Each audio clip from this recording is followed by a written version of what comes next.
아재 개그. 경찰서. 요거를 반대말로 뭐라 그럴까요? 경찰서. 경찰 앉아. 뭐 이런 거예요. 예. 또 모든 사람을 일어서게 하는 숫자가 있다 그럽니다. 숫자. 뭐 1, 2, 3, 4 이런 숫자 중에 모든 사람을 일어서게 하는 숫자. 5. 아무도 안 웃으시네. 예. 하나만 더 하겠습니다. 예. 엄마가 동생 편만 드는 세상. 형편없는 세상.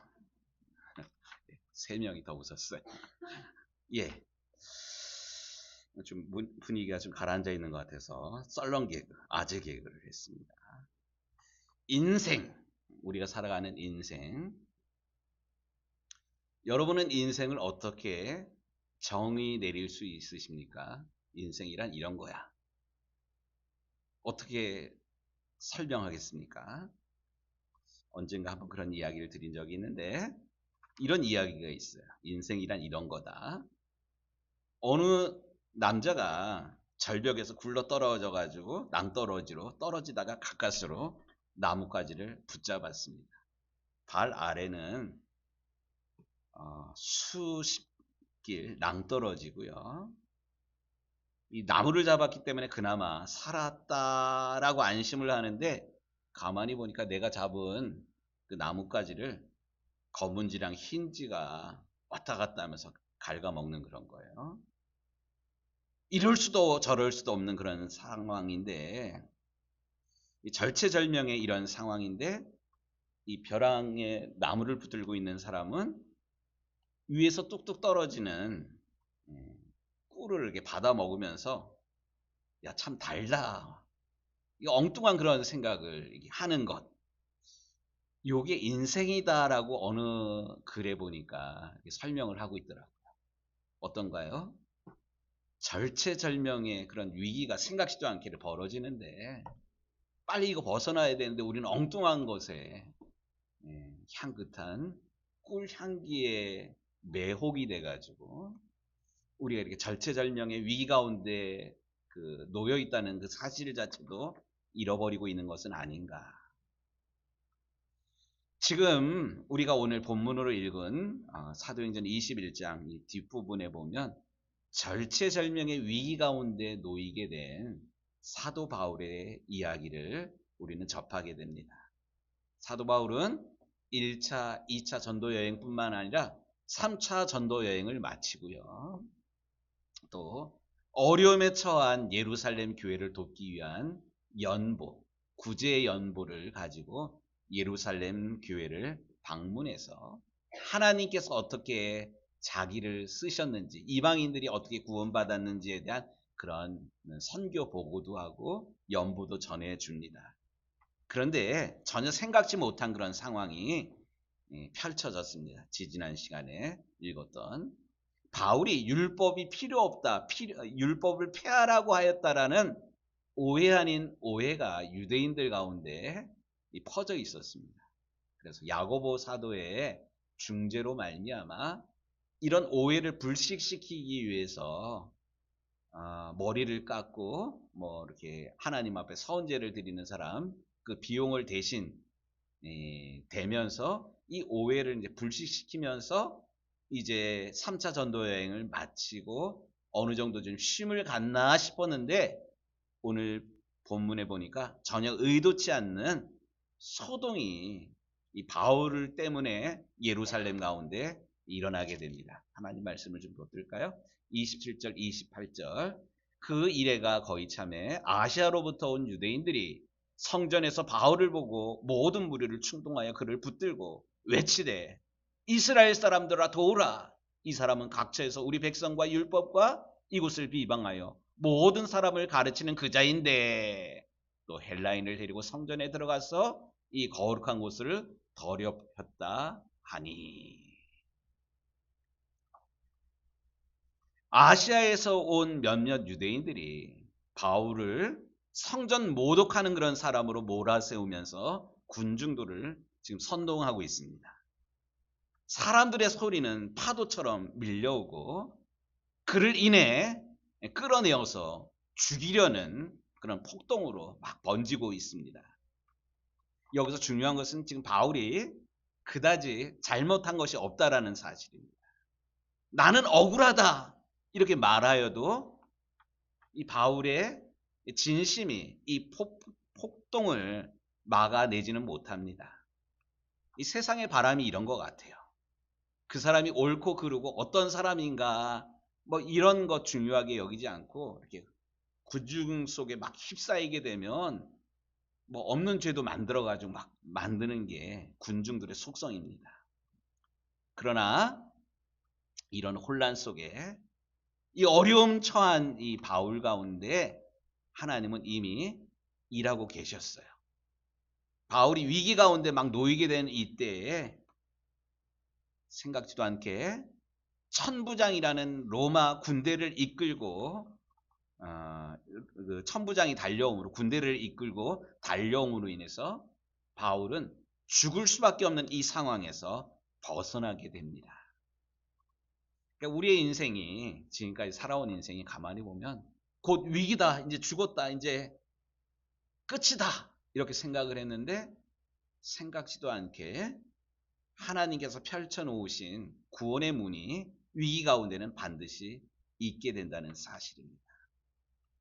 그런데 재미난 것은 이렇게 달려온 이 천부장이 어쨌든 소유를 막기 위해서 달려온 그런 것이고 또 이 이유가 어떻게 되는지 그것을 이렇게 판단하지 아니하고 이 사울을 결박해가지고 성 안으로 데려갑니다. 그러면서 천부장이 도대체 무슨 일 때문에 이런 일을 벌이냐 그랬더니만 이 사람도 한 소리하고 저 사람도 한 소리하고 우왕좌왕 막 이러니까 이 천부장이 이스라엘 사람은 아니거든요. 로마 사람이니까 시끄럽기만 하고 뭔 말인지 잘 몰라.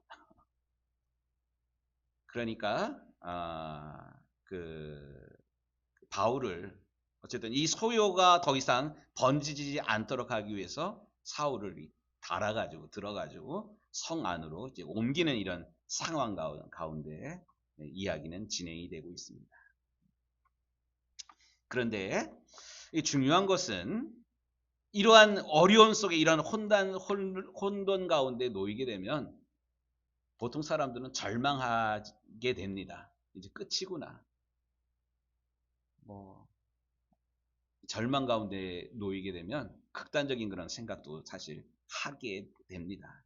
그런데 이런 상황 가운데 바울은 전혀 흔들리지 않고 있습니다. 내가 누구인지, 내가 무엇을 위해서 부름받은 사람인지, 내가 무엇을 해야 되는지를 바울은 잃지를 않았습니다. 그러니까 이어지는 말씀을 보면 바울은 군인들의 손에 이끌려서 계단을 오르다가 천부장에게 말을 합니다. 뭔 말을 하냐? 우리 37절 말씀 같이 읽도록 하겠습니다. 바울을 데리고 영내로 들어가려 할 그때에 바울이 천부장에게 이르되 내가 당신에게 말할 수 있느냐? 이르되 네가 헬라 말을 아느냐? 지금 요 상황이 벌어지는 이 땅이 어디냐면 이스라엘 땅이에요. 예루살렘이에요. 그런데 이 바울을 잡아가지고 움직이는 사람들은 어디 사람이냐면 로마 사람이에요. 로마 군인이에요. 그런데 이 바울이 이 로마 군인들에게 이스라엘 말로 이야기를 했을까요? 여기 보니까 헬라 말을 하고 있는 거예요. 헬라 말이라는 것은 이 당시에 고급 용어예요. 그리스 말이거든요. 그리스 말. 그러니까 이 백부장이 천부장이 너가 어떻게 헬라 말을 이스라엘 사람 보통 사람이었던 것 아니야? 헬라 사람인 거야? 뭐 이렇게 얘기를 합니다. 그러면서 또 오해 아닌 오해가 벌어지는데 보시지요.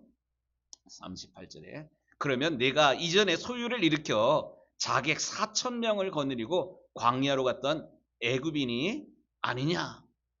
그러니까 테러리스트로 이렇게 이해를 하고 있었던 그런 거예요. 근데 이때 바울이 자기의 신분에 대해서 다시 명확하게 얘기를 합니다. 39절에 바울이 이르되 나는 유대인이라 이스라엘 사람이 되는 거예요.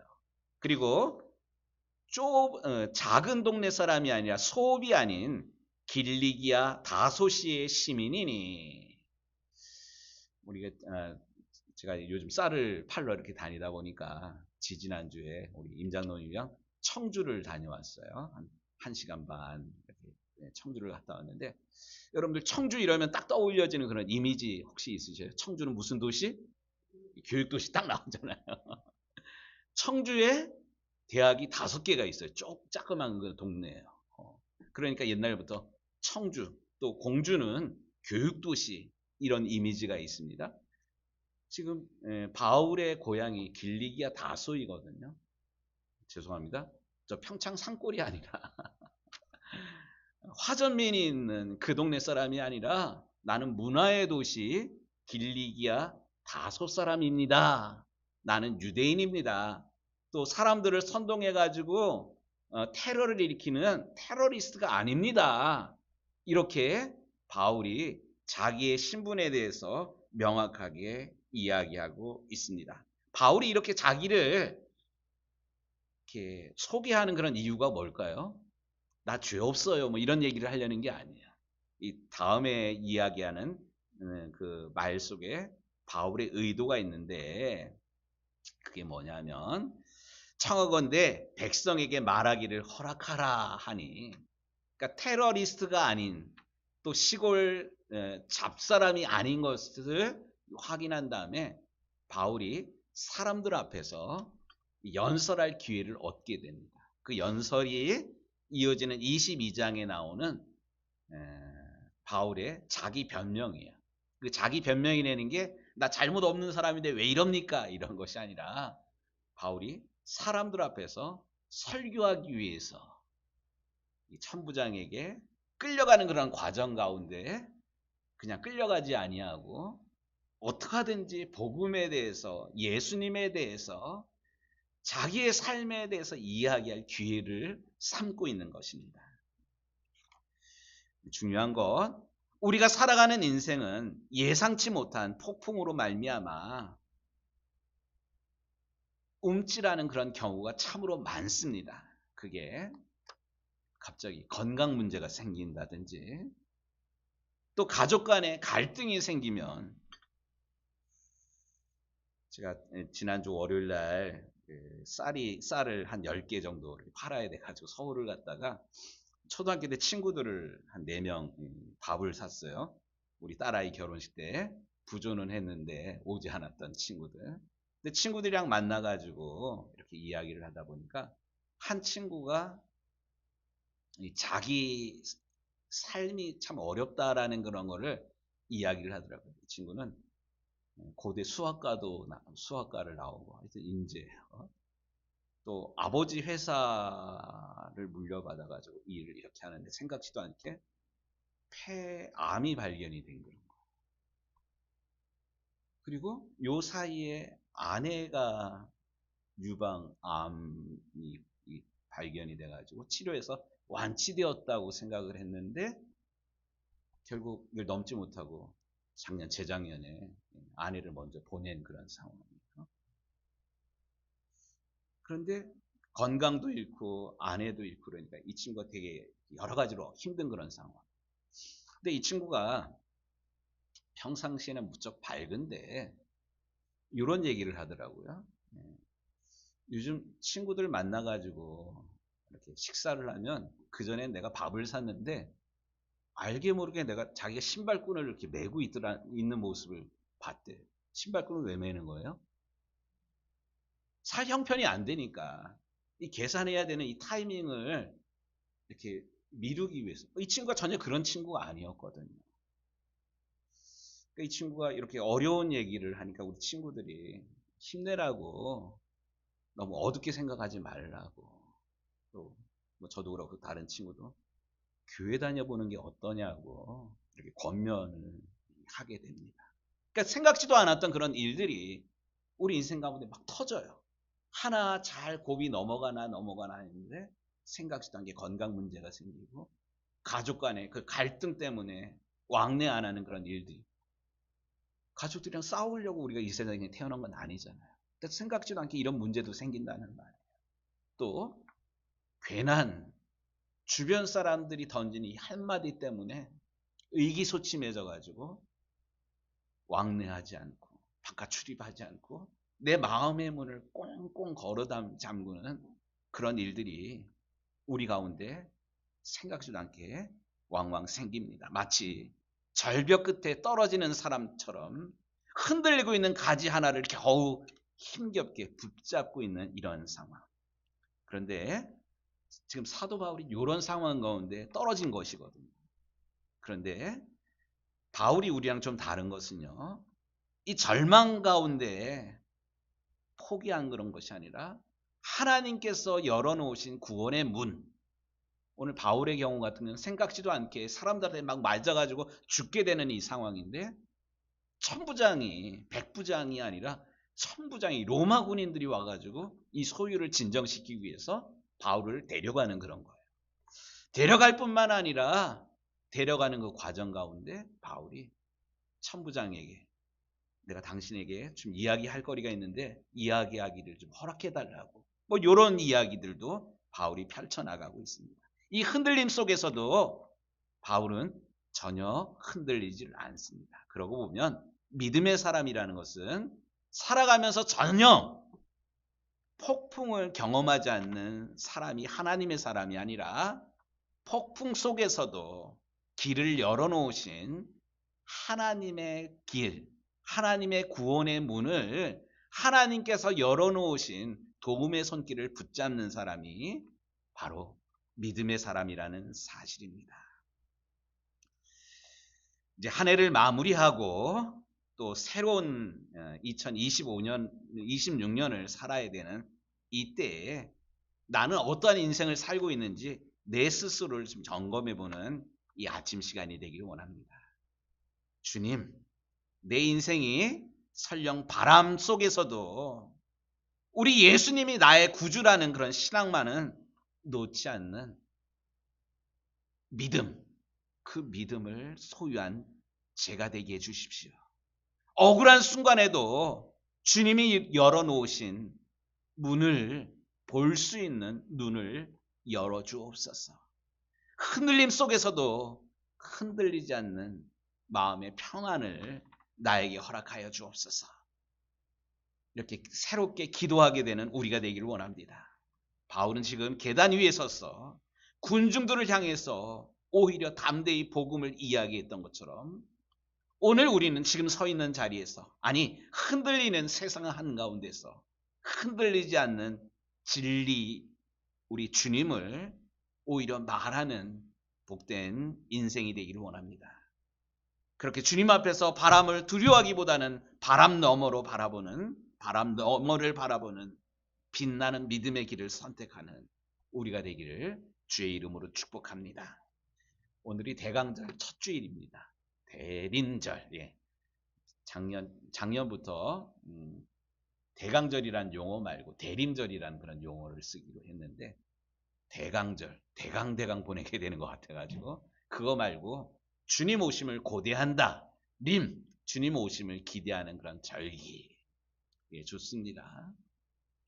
대림절 첫 번째 초를 밝히고 있는데, 촛불 하나하나를 켜는 과정 속에서 우리가 분주히 살아오느라고 내 스스로를 추스리지 못하였던 것들, 그냥 바쁘게만 앞만 보고 살아왔던 우리 인생들이, 내 인생에 정말로 소중한 것이 무엇인지, 나는 우리 하나님께서 부르신 그 방향을 향해서, 목적을 향해서 과연 살아가고 있는지, 내 믿음이 정말 믿음인지 진짜 믿음인지, 어떤 상황 가운데도 우리 주님이 나의 구주이심을 나는 고백하고 있는지 내 믿음을 점검해 볼 뿐만이 아니라 2025년 성탄절에 그 주님이 내 삶의 중심으로, 주인으로, 왕으로 오실 수 있도록, 나를 다스리도록 내 삶의 우선순위를 내어드리게 되는 우리 유정교회 성도들이 되기를 주의 이름으로 축복합니다. 아직 광고를 더 드린다면 예배 시간이 점점 늦어지고 있어요. 삶의 우선순위, 시간의 우선순위를 우리 하나님께 온전히 올려드리는 그런 훈련의 시간이 되기를 이 대림절에 주님의 이름으로 부탁하고 축복합니다. 아멘. 기도하겠습니다. 하나님, 오늘 위기 가운데 처하게 된 바울이 오히려 이 생각지도 않았던 이 일 가운데 하나님께서 어떻게 역사하실지, 또 이 기회를 통해서 어떻게 주님의 복음을 전할 수 있을지 사도 바울이 그 기회를 놓치지 아니하였던 것처럼 예상치 못한 위기 가운데 우리가 설령 놓인다 할지라도 우리 주님을 향한 믿음의 눈이 흔들리지 않게 하시고 좌표가 흔들리지 않게 하시고 선하신 우리 하나님을 또 나를 사용하실 우리 주님을 기대하며 주님 내가 여기 있사오니 이 기회를 사용하여 주옵소서, 나를 써주옵소서 기도하는 우리 유정교회 모든 성도들 되게 하여 주옵소서. 우리 주님 예수님의 이름으로